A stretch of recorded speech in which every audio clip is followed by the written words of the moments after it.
thank you all so much for coming out this afternoon. I apologize that our venue is not big enough. I think we got a full house in there. We love you, Bernie!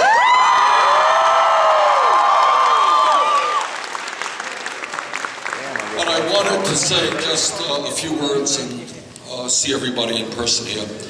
I don't have to tell anybody that our country faces some very, very serious crises. We are looking at a middle class which has been in decline for the last 30 years. Many of our people today are working longer hours for lower wages, and many parents are very worried about the economic future of their kids. What kind of jobs will those kids have? We are living in a country where we have massive levels of income and wealth inequality that should embarrass every person in this country.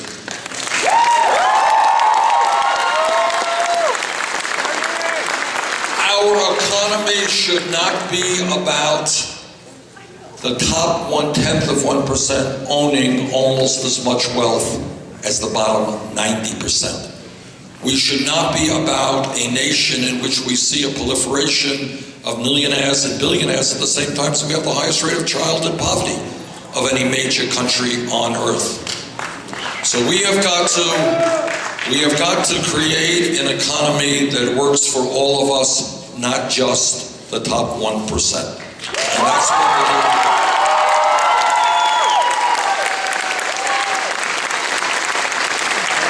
doing. Number two, we have a corrupt campaign finance system which allows Wall Street and billionaires through super funds Use my camera, to let you on my buy shoulders. elections, and that is undermining the very fabric of American democracy. Democracy is an extraordinary concept, but it is not a radical concept. What it means is one person, one vote. It does not mean that the Koch brothers and other billionaires can spend hundreds of millions of dollars to buy elections. It does not mean that Governor Walker and other Republican governors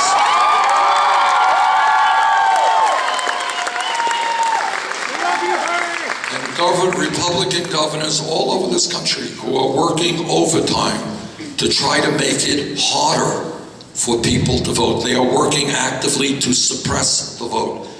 To me, what democracy means is we bring more people into the political process. It means that we have one of the highest rates of voter turnout of any major country on earth, not one of the lowest. So what I say to Governor Walker and other Republican governors around this country, if you do not have the guts to engage in free, fair, and open elections where everybody can vote, then get out of politics and get another job.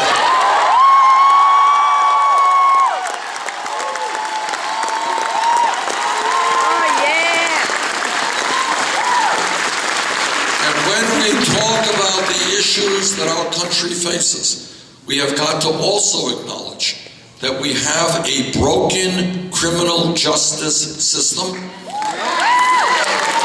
in which today we have more people in jail than any other country on earth. We should not have 2.2 million people in jail, largely African American, Latino, Native American, and spend $80 billion a year to lock up fellow Americans. We can and must address this issue. One of the things that we should be doing is investing in jobs and education for our young people, not jails and incarceration.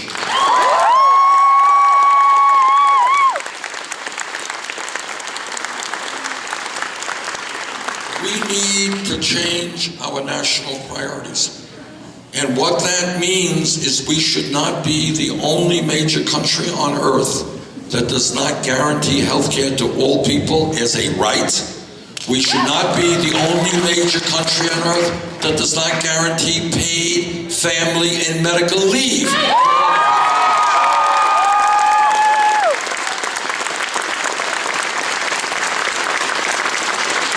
We these are not radical ideas. These are ideas that exist many, many countries around the world.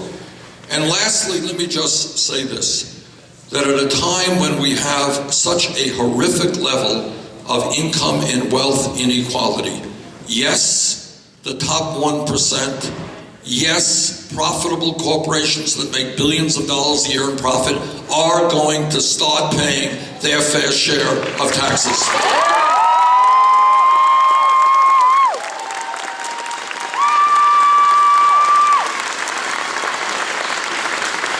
On Tuesday, as all of you know, there is going to be a very, very important primary, Democratic primary election here in Wisconsin. And based on everything that I've seen from day one in this campaign, let me tell you what I think is going to happen. If there is a large voter turnout, if working people and young people stand up and say, you know what? We're going to come out to vote, maybe for the very first time. But we are going to fight for a government that represents all of us and not just the 1%.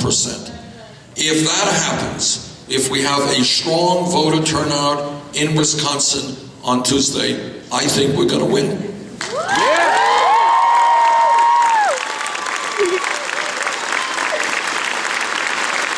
On the other hand, let me be very honest with you.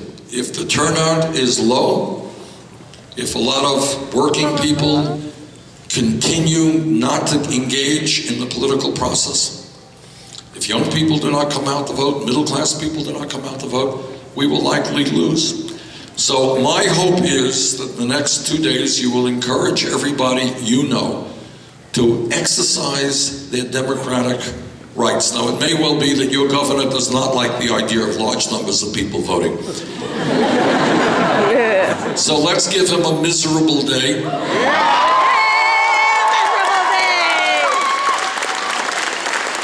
Let's see if we can break the record for voter turnout on Tuesday. If we do that, we're going to do just fine. Thank you so much.